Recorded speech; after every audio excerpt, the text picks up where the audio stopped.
Segala puji bagi Allah, Rabb semesta alam yang telah menciptakan kita semuanya, yang telah memberikan kepada kita kenikmatan begitu banyak, sehingga pada kesempatan kali ini Abah bisa bertemu lagi dengan kalian di dalam video ini tentang pembelajaran momentum iman.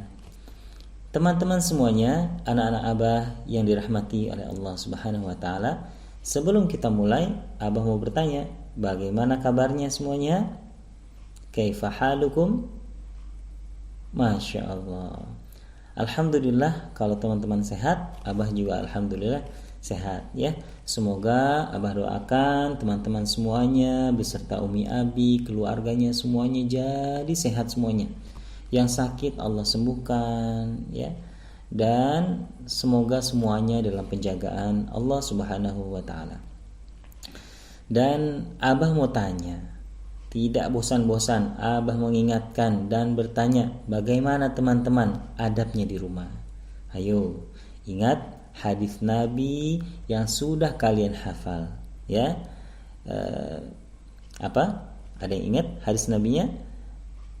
Inna min ahabbikum alayya wa aqrabikum minni majlisan yaumal qiyamah ahasinukum akhlaqa.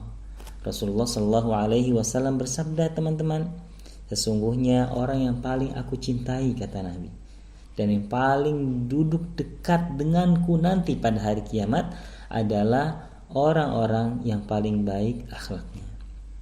Karena akhlak mencerminkan ilmu seseorang, mencerminkan bagaimana dia mengenal Allah dan Rasulnya.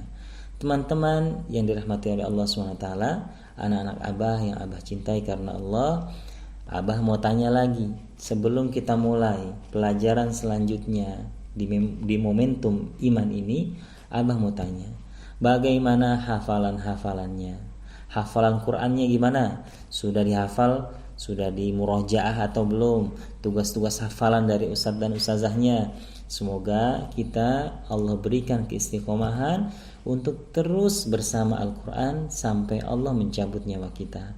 Karena ingat teman-teman, Al-Quran itu nanti akan menjadi syafaat untuk kita di hari kiamat.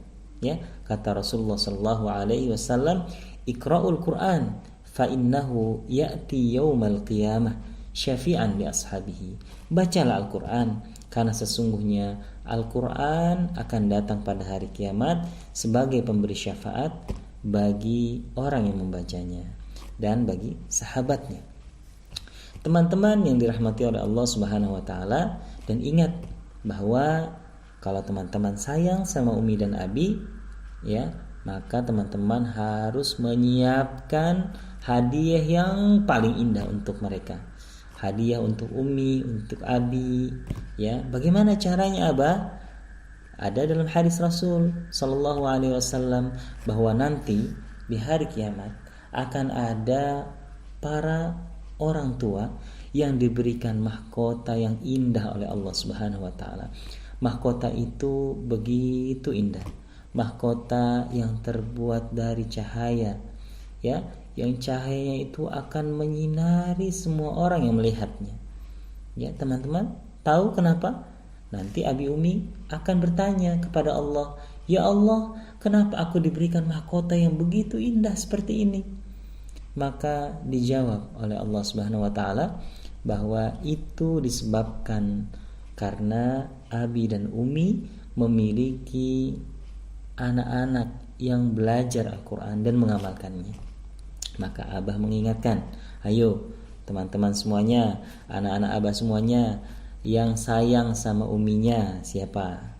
Yang sayang sama Abinya siapa? Kalau begitu, ayo kita serius belajar Al-Quran. Jangan ditinggalkan Al-Qurannya, ya.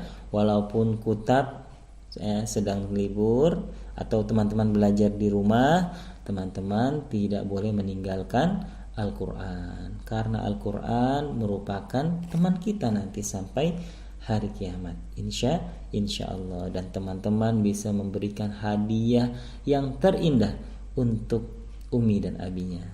Teman-teman, insya Allah pada kesempatan kali ini Abah akan menemani teman-teman belajar tentang satu subtema. yang setiap hari mungkin kita melihatnya. Ya, apa itu? Insya Allah Abah akan menjelaskan tentang subtema langit. Apa? Langit. Taib. Sebelum mulai, Abah minta ista'iddu. Dirapihkan duduknya. Bagaimana ada penuntut ilmu? Sudah siap insya Allah. Karena kita akan mendengarkan satu ayat. A'udzu billahi minasyaitonir rajim. Wa ilas samaa'i kaifa rufi'at. Dan langit bagaimana dia ditinggikan. Ya. Dalam surat Al-Ghasyiyah ayat ke-18. Teman-teman yang dirahmati oleh Allah Subhanahu wa taala. Setiap hari kita melihat langit. Kita melihat langit yang begitu luas, indah. Ya. Dan begitu mempesona. Warnanya yang biru, terkadang banyak awan-awan yang indah, yang putih. Dan itu merupakan ciptaan Allah Subhanahu wa taala. Allah menyuruh kita untuk bertafakur, untuk memikirkan tentang penciptaan langit. Coba ya, nanti teman-teman selesai mendengarkan video ini, coba teman-teman lihat langit. Teman-teman akan dapati Masya Allah, langit yang begitu tinggi, indah, ya, yang dengannya Allah membangun Allah menciptakan langit itu tanpa tiang. Tapi coba kalau teman-teman masuk ke sebuah masjid yang besar, teman-teman masuk ke sebuah masjid yang besar, itu nanti teman-teman akan lihat ada namanya plafon ya. Plafon itu atap ya, yang di atas rumah itu masjid. Teman-teman akan melihat ya, itu ada di atas kan. Tapi lihat bagaimana orang yang membangun masjid itu membangunnya dengan tiang-tiang agar agar plafon itu tidak rubuh, tidak jatuh ke bawah ya. Tapi lihat bagaimana teman-teman Allah menciptakan langit itu. Allah tidak memberikan tiang satupun untuk langit itu. Masya Allah. Dalam tafsir Ibnu Katsir ya, beliau menjelaskan bagaimana Allah meninggikan langit dari bumi dengan peninggian yang sangat agung ya. Dalam ayat yang lain Allah Subhanahu wa taala berfirman dalam Al-Qur'an surat Ar-Ra'd ayat 2. A'udzu billahi minasyaitonir rajim. Allahul ladzi rafa'as samawati bighairi 'amalin tarawnaha tsumma istawa 'alal 'arsy. Ya, Allah lah yang meninggikan langit tanpa tiang sebagaimana yang kamu lihat. Kemudian Dia Allah bersemayam di atas arsy. Ya, lihat teman-teman bagaimana Allah menciptakan langit yang begitu tinggi dan tanpa tiang. Ini merupakan ya kemahakuasaan Allah Subhanahu wa taala. Lalu di dalam ayat yang lain, surat Luqman ayat 10, Allah Subhanahu wa taala juga berfirman, "Khalaqas samawati bighairi 'amadin tarawnaha." Ya, Allah menciptakan langit tanpa tiang sebagaimana kamu melihatnya. Teman-teman, kalau di siang hari teman-teman akan melihat ada matahari di langit. Lalu kalau malam hari teman-teman akan bisa melihat bulan dan bintang-bintang ya, yang Allah ciptakan untuk manusia. Teman-teman yang dirahmati oleh Allah Subhanahu wa taala, untuk itu kita sebagai seorang manusia ya, kita harus memiliki adab dan akhlak ya terhadap Allah Subhanahu wa taala yang telah menciptakan langit. Apa adab dan akhlaknya? Yang pertama Yang pertama adalah kita perlu memiliki sifat tawadhu atau rendah hati. Tidak boleh sombong. Kita lihat bagaimana langit itu begitu tinggi, begitu luas, Dan kita sebagai manusia hanyalah makhluk Allah yang kecil sekali. Ya, yang kecil sekali. Nanti teman-teman akan dijelaskan oleh ustadz dan ustazahnya bagaimana perbandingan manusia dengan bumi, apalagi dengan matahari, apalagi dengan planet-planet yang lainnya, apalagi dengan galaksi ini. Masya Allah, manusia itu tidak ada apa-apanya teman-teman, ya. Maka Allah Subhanahu wa ta'ala tidak mencintai orang-orang yang sombong. Karena siapa kita sebagai manusia? Kita bukan apa-apa. Maka adab kita adalah kita tawadhu. Kita tidak boleh sombong. Berapapun kekayaan yang dimiliki, berapapun kehebatan ilmu, maka kita sebagai manusia, kita tidak boleh sombong. Dan hendaklah kita tawadhu. Apa itu tawadhu, Abah? Rendah hati. Itu yang pertama. Yang kedua teman-teman, bagaimana adab dan akhlaknya yang perlu teman-teman miliki terkait dengan langit ini adalah agar teman-teman memiliki sifat yang lapang dada, ya, mudah memaafkan. Ini pelajaran penting dari langit. Lihat bagaimana Allah telah menjadikan langit itu luas sekali. Maka hati kita pun perlu menjadi lapang dan luas seperti langit. Sehingga ketika ada teman kita yang melakukan kesalahan, misalkan nggak sengaja lewat, ternyata tangannya ya memukul pipi kita, nggak sengaja sambil lewat lari, ternyata sikunya kena pipi kita lagi duduk. Lalu kita jangan semerta-merta langsung marah, langsung berantem, nggak boleh. Ya, kita sebagai manusia, seorang muslim perlu memiliki ya dada yang lapang. Kalau teman-teman sempit dadanya, coba lihat ke langit, lihat keluasan ya rahmat Allah Subhanahu wa ta'ala. Pandang ke atas, ya Allah, rahmatmu begitu luas, sehingga dada kita, hati kita pun menjadi luas karenanya. Teman-teman yang dirahmati oleh Allah Subhanahu wa ta'ala, ya. Lalu bagaimana, apa amal yang perlu kita lakukan untuk ya mengamalkan ilmu kita tentang langit itu? Yang pertama teman-teman, amal yang bisa dilakukan oleh teman-teman adalah berdoa, menengadah ke langit saat sholat minta hujan, ya. Jadi teman-teman kalau berdoa boleh menghadap ke langit, tapi kalau sholat tidak boleh ya menghadap ke langit, ya.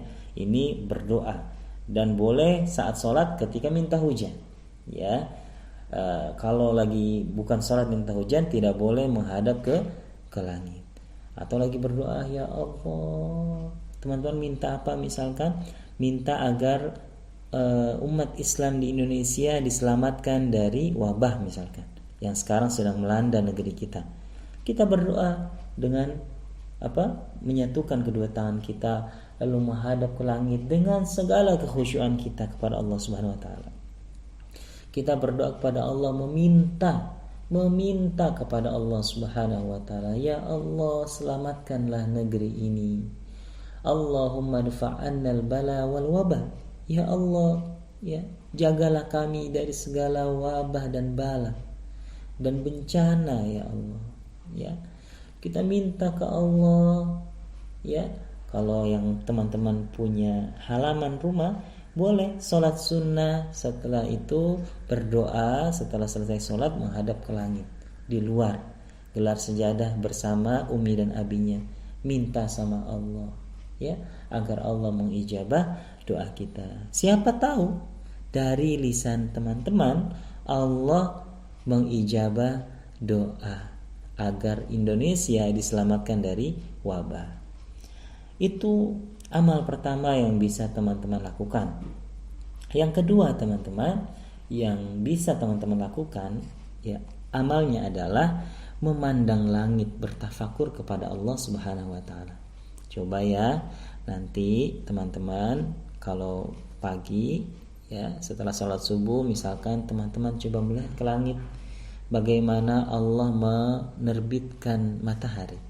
Atau ketika nanti sore hari, bagaimana Allah menenggelamkan matahari. Lihat bagaimana keindahan langit, bagaimana Allah mempergulirkan siang dan malam, bagaimana Allah menciptakan langit yang begitu luas dan indah. Kalau malam hari teman-teman bisa keluar ketika cahayanya cerah, teman-teman lihat bintang yang indah sambil berkata, Masya Allah, la quwata illa billah. Maha suci Allah, segala puji bagi Allah. Teman-teman terus berzikir sambil memandang langit, ya. Teman-teman melihat langit dengan memuji Allah Subhanahu wa taala. Ini ya amalan kedua. Dan amalan ketiga tadi sudah Abah sampaikan juga. Sambil menatap langit, teman-teman mengucapkan zikir. Ya, yang paling penting, Masya Allah, la quwata illa billah. Itu ketika teman-teman melihat sesuatu yang indah. Teman-teman sambil melihat langit dan bintang-bintang, teman-teman mengatakan Masya Allah, la quwata illa billah. Teman-teman yang dirahmati oleh Allah Subhanahu wa taala, semoga dengan memandang langit, keesaan Allah, kemahaagungan Allah, coba teman-teman bayangkan, langit yang begitu indah adalah ciptaan Allah. Sekarang pertanyaan Abah adalah, bagaimana Allah Subhanahu wa taala yang menciptakan langit? Pasti Allah, ya, Allah pasti jauh lebih indah, ya, karena Allah adalah maha indah. Innallaha jamilun yuhibbul jamal. Allah adalah maha indah, teman-teman. Dan kalau kita terbiasa di bumi ini, ketika kita masih hidup, memandang langit kita ucapkan Masya Allah, memandang gunung kita ucapkan Masya Allah, memandang apapun ciptaan Allah kita ucapkan Masya Allah, kita memuji Allah. Mudah-mudahan nanti di surga teman-teman akan ada hadiah yang paling besar untuk orang-orang yang beriman. Apa itu? Yaitu memandang wajah Allah Subhanahu wa taala. Ya, teman-teman tahu gak? Kalau nanti orang beriman itu akan bisa memandang Allah Subhanahu wa taala di surga, sebagaimana teman-teman bisa memandang bulan purnama di dunia. Ya, coba teman-teman kalau memandang bulan purnama, jelas terlihat nggak bulannya? Masya Allah jelas ya. Nanti teman-teman, kita mudah-mudahan orang-orang yang beriman ketika masuk surga, ada orang-orang yang terpilih. Mudah-mudahan kita termasuk di dalamnya, orang-orang yang bisa melihat wajah Allah Subhanahu wa taala. Dan kenikmatan memandang wajah Allah Subhanahu wa taala adalah kenikmatan yang paling besar.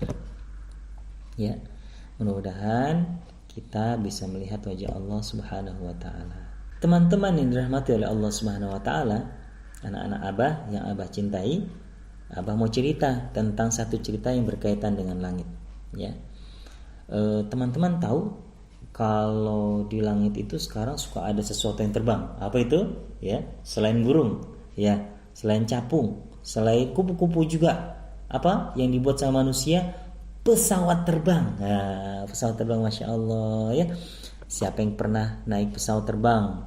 Ya, pesawat terbang tuh kalau sudah terbang nanti menembus awan lalu berada di atas langit. Alhamdulillah langitnya nggak ada tiang, jadi pesawat terbangnya tidak nabrak-nabrak tiang, ya. Masya Allah teman-teman. Teman-teman, sekarang Abah mau cerita sedikit tentang asal mula pesawat terbang. Tahu nggak sih teman-teman, siapa yang pertama menciptakan atau menemukan pesawat terbang? Ya, ada yang bilang siapa yang bersaudara itu dari orang barat. Ternyata bukan, teman-teman. Ya, ternyata bukan. Ternyata yang menemukan pesawat terbang yang pertama adalah seorang muslim, teman-teman, yang dia terlahir di sebuah daerah bernama Ronda di Spanyol yang saat ini, ya, dulu dari Cordoba. Teman-teman yang dirahmati oleh Allah Subhanahu wa taala, saat itu sekitar tahun 810 Masehi atau sekitarnya. Teman-teman, terlahir seorang yang bernama siapa? Bernama Abbas ibnu Firnas, ya. Siapa? Abbas ibnu Firnas. Teman-teman, ternyata beliaulah yang pertama kali menemukan pesawat terbang, ya. Dan teman-teman tahu nggak? Beliau itu adalah seorang ahli matematika, seorang ahli dalam bidang sains. Jadi dia menghitung, teman-teman, bagaimana bisa terbang. Dan ternyata teman-teman, sebelumnya Abbas ibnu Firnas ini juga mengambil pelajaran dari seorang muslim yang pernah mencoba terbang. Jadi sebelum Abbas ibnu Firnas ini pernah ada seorang muslim yang namanya adalah Armen Firman. Dia mencoba terbang dengan baju yang didesain khusus untuk terbang, tapi belum begitu berhasil teman-teman. Dan setelah itu 30 tahunan setelahnya, Abbas bin Firnas ini mencoba menghitung bagaimana sayap itu bisa terbang. Abbas bin Firnas meniru apa? Meniru sayap elang teman-teman. Ditiru sedemikian rupa, dibuat dari bambu, dari kayu, dan juga dari dari kain sutra. Sehingga didesain dengan khusus untuk terbang. Dan tahu nggak teman-teman, seorang muslim itu tidak berputus asa. Pada tahun atau usia sekitar 70 tahun teman-teman, sudah tua, sudah kakek-kakek, Abbas bin Firnas ini baru melakukan percobaan terbangnya. Masya Allah. Dan ternyata teman-teman, setelah dicoba, Abbas bin Firnas ini akhirnya loncat dari sebuah bukit dan beliau terbang selama 10 menit. Masya Allah, seorang muslim yang belajar Al-Quran, yang belajar hadis, dan giat belajar apa yang dia cintai. Kan sejatinya semua ilmu ini adalah ilmu Allah. Ya, Abbas bin Firnas bisa terbang. Namun ketika pengen turun, Abbas bin Firnas kesulitan dan akhirnya terjatuh sampai punggungnya luka. Teman-teman, dari sinilah akhirnya Abbas bin Firnas ini menjadi penemu pertama dari konsep pesawat terbang. Barulah setelah itu di abad-abad selanjutnya barulah diambil konsep Abbas bin Firnas ini oleh yang kita kenal sebagai Wright bersaudara. Jadi bukan mereka sebetulnya yang menemukan tentang pesawat ini, tapi adalah umat Islam yang serius belajar Al-Qur'annya dan juga serius belajar hadis dan ilmu-ilmu yang lainnya. Teman-teman, alhamdulillah dengan penemuan itu kita manusia bisa merasakan manfaat yang luar biasa. Ya, kita manusia bisa merasakan terbang di atas langit. Ya, kita bisa melihat keindahan alam ciptaan Allah Subhanahu wa taala dari atas langit. Lihat bagaimana teman-teman, coba berpikir, apakah kita tidak berpikir bagaimana besi yang begitu berat bisa mengangkut ratusan orang dengan barang-barangnya yang banyak teman-teman, ya, terbang di atas langit. Ya, dari antar negara, ya, bisa terbang dalam hitungan jam sampai. Teman-teman yang dirahmati oleh Allah Subhanahu wa taala, ini merupakan karunia Allah kepada kita dengan penciptaan langit ini. Oleh karena itu, teman-teman semuanya yang dirahmati oleh Allah, mari kita bersyukur kepada Allah bahwa Allah telah menciptakan langit ini untuk kita semuanya. Hadanallahu wa iyyakum ajma'in. Ya teman-teman, dipraktekkan ya adabnya, amalnya dipraktekkan, dan mudah-mudahan kisah yang tadi Abah sampaikan menginspirasi teman-teman. Ayo semangat belajar, teman-teman nanti yang akan memberikan manfaat untuk umat ini dan negeri ini, insya Allah. Abah ingatkan lagi, terakhir, ingat adabnya, adab sebelum ilmu, iman sebelum Al-Quran. Semoga Allah jaga teman-teman semuanya dan keluarga kaum muslimin. Hadanallah wa iyyakum ajma'in. Wassalamualaikum warahmatullahi wabarakatuh.